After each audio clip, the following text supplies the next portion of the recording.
Assalamualaikum warahmatullahi wabarakatuh. Alhamdulillahirabbil alamin. Allahumma shalli ala sayyidina Muhammad wa ala sayyidina Muhammad. Sebelum memulai materi ini, saya akan membenarkan diri saya dan teman kelompok saya. Baiklah, yang pertama Muhammad Khairul Rizwan. Saya sendiri akan membahas materi A, dan selanjutnya Ferdi Ardiansah membahas materi B, dan yang selanjutnya Sri Haryati membahas pembahasan C, dan yang keempat adalah Wirin Sa'barani Putri, dan selanjutnya Fitri Khairani. Baiklah, dengan tidak memperpanjang waktu lagi, kami akan menjelaskan makalah kami. Baiklah, yang pertama yaitu konsep dasar pengelolaan lingkungan belajar.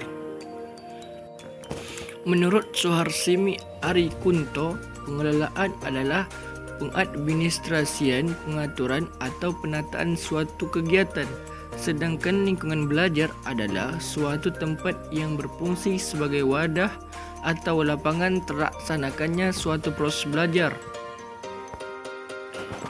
Belajar mengajar atau pendidikan.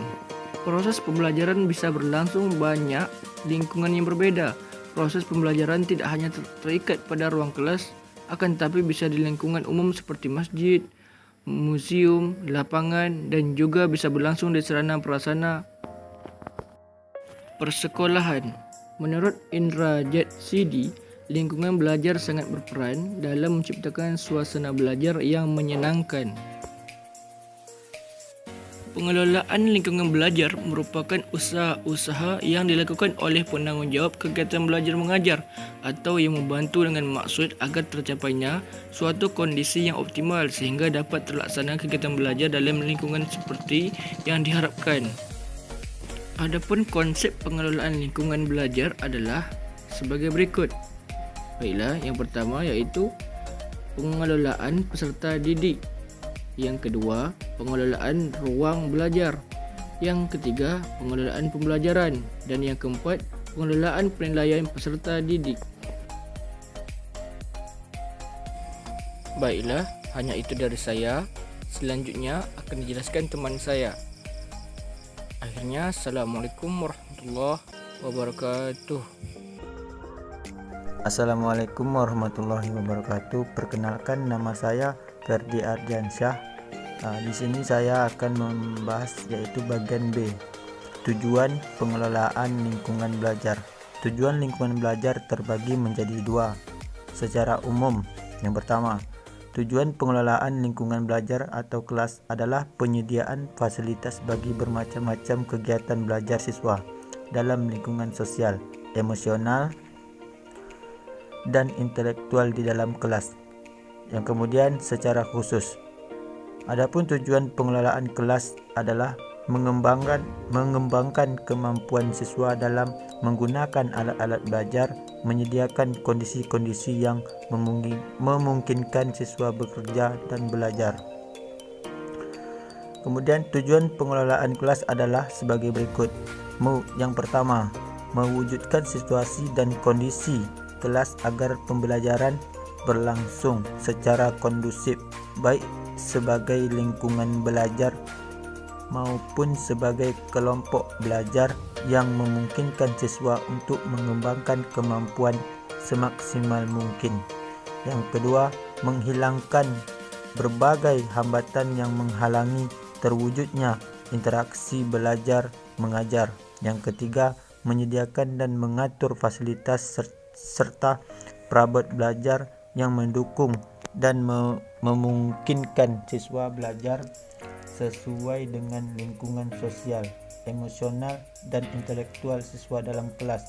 Yang keempat, membina dan membimbing sesuai dengan latar belakang sosial, ekonomi, budaya, serta sifat-sifat individunya. Sedangkan tujuan pengelolaan lingkungan belajar menurut Arikunto berpendapat bahwa tujuan pengelolaan kelas adalah agar setiap anak kelas dapat bekerja dengan tertib sehingga segera tercapai tujuan pengajaran secara efektif dan efisien. Baiklah, mungkin itu yang dapat saya sampaikan. Sekian, terima kasih. Assalamualaikum warahmatullahi wabarakatuh. Bismillahirrahmanirrahim. Perkenalkan, saya Sri Haryati. Di sini saya akan melanjutkan penjelasan dari teman saya Ferdi Ardiansyah yang sudah menjelaskan bagian B. Baiklah, langsung saja. C. Prinsip-prinsip pengelolaan lingkungan belajar. Masalah pengelolaan kelas bukanlah merupakan tugas yang ringan. Ada berbagai faktor yang menyebabkan kerumitan dalam pengelolaan kelas.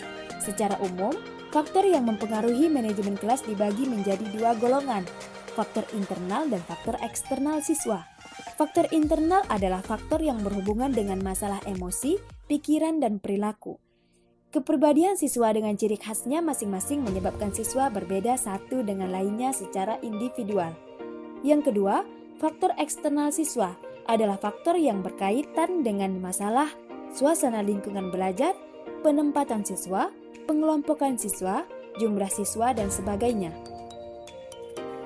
Baiklah, ada beberapa prinsip yang harus diperhatikan dalam pengelolaan kelas adalah sebagai berikut.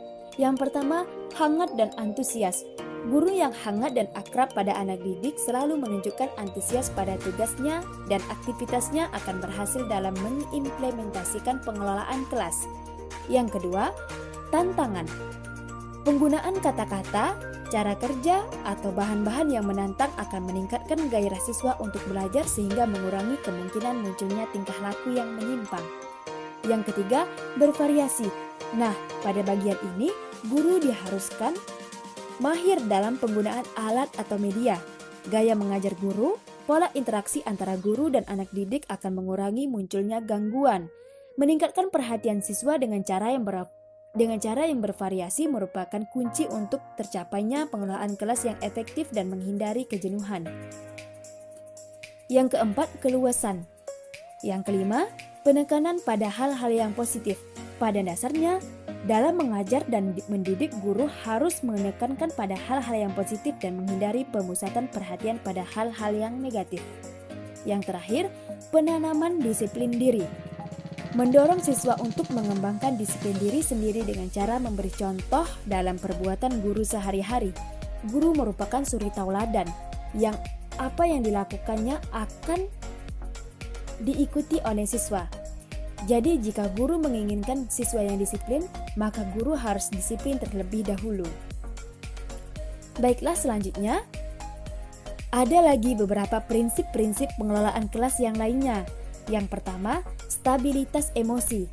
Guru harus mempunyai emosi yang stabil, yaitu sewajarnya, seperlunya, dan seharusnya. Yang kedua, guru harus mempunyai sikap yang optimis atau percaya diri. Yang ketiga, sederhana.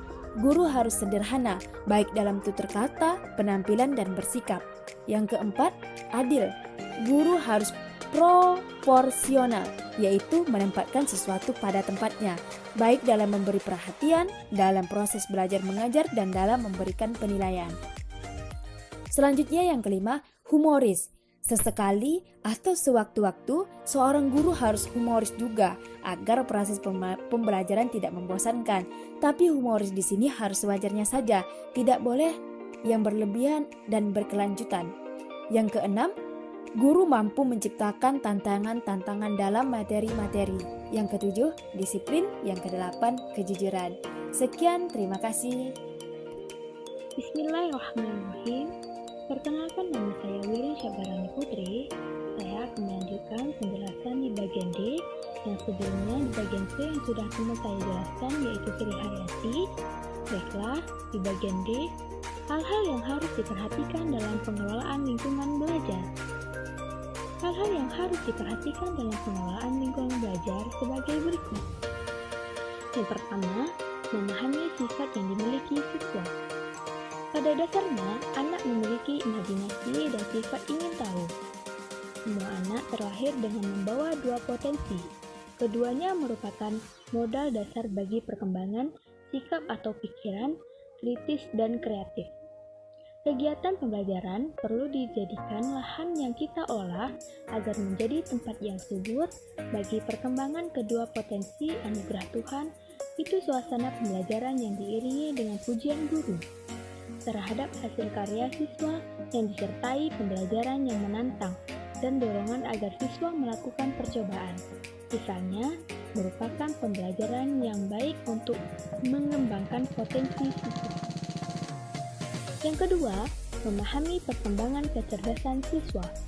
Ada 4 tahap menjelaskan tentang perkembangan kecerdasan akal atau perkembangan kognitif manusia.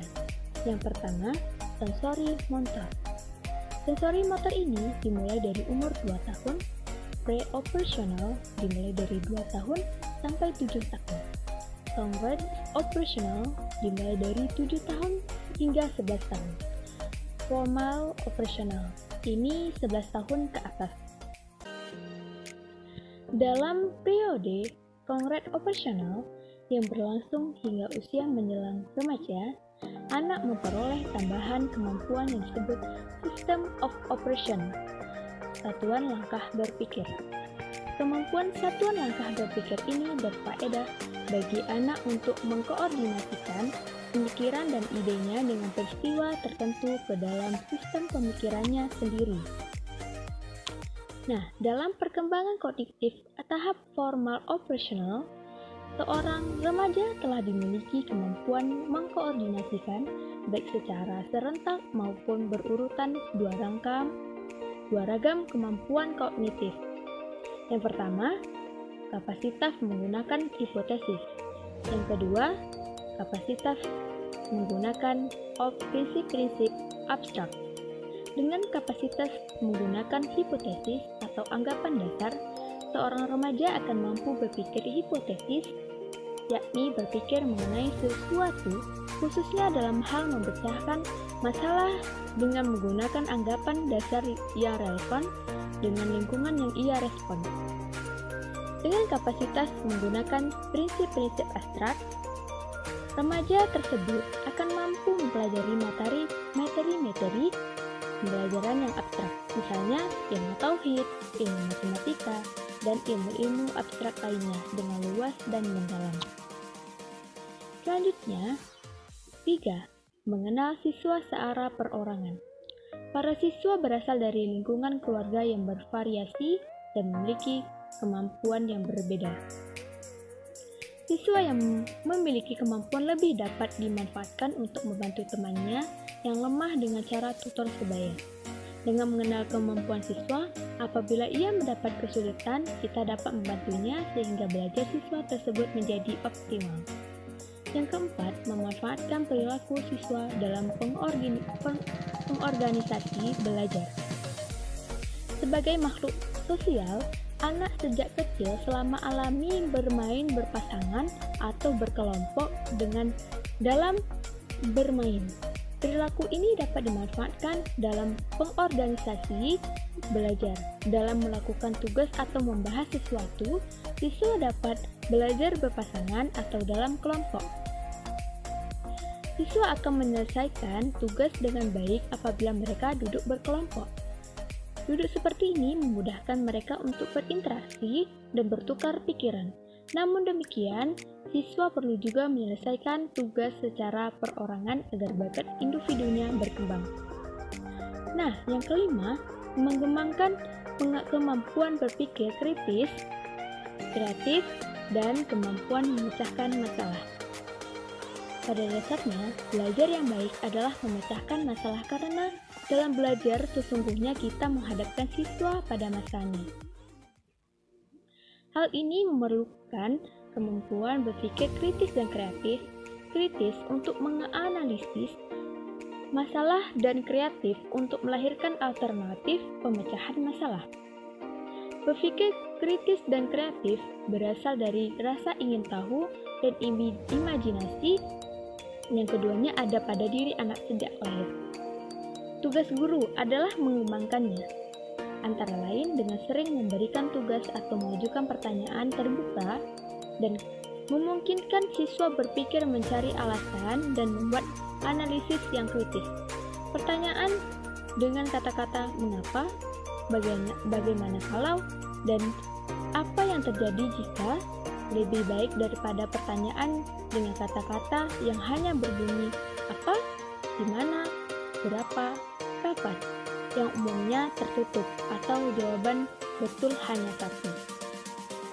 Baiklah, sampai sini yang saya jelaskan. Selanjutnya teman saya yang akan menjelaskan, yaitu 6. Mengembangkan ruang kelas sebagai lingkungan belajar yang menarik. 7. Memanfaatkan lingkungan sebagai sumber belajar. 8. Memberikan umpan balik yang baik untuk meningkatkan kegiatan belajar. 9. Membedakan antara aktif fisik dengan aktif mental. Dan terakhir, pengelolaan kelas. Sekian, terima kasih. Assalamualaikum warahmatullahi wabarakatuh. Nama saya Fitri Khairani. Saya akan melanjutkan penjelasan dari teman saya, Wirin, yaitu tentang hal-hal yang harus diperhatikan dalam pengelolaan lingkungan belajar. Yang keenam, mengembangkan ruang kelas sebagai lingkungan belajar yang menarik. Yang ketujuh, memanfaatkan lingkungan sebagai sumber belajar. Yang kedelapan, memberikan umpan balik yang baik untuk meningkatkan kegiatan belajar. Yang kesembilan, membedakan antara aktif fisik dengan aktif mental. Yang kesepuluh, pengelolaan kelas. Selanjutnya, menurut Matt Pidarta, untuk mengelola kelas secara efektif perlu diperhatikan hal-hal sebagai berikut. Yang pertama, kelas adalah kelompok kerja yang diorganisasi untuk tujuan tertentu, yang dilengkapi oleh tugas-tugas dan diarahkan oleh guru. Yang kedua, dalam situasi kelas, guru bukan tutor untuk satu anak pada waktu tertentu, tetapi bagi semua anak atau kelompok. Yang ketiga, kelompok mempunyai perilaku sendiri yang berbeda dengan perilaku masing-masing individu dalam kelompok itu.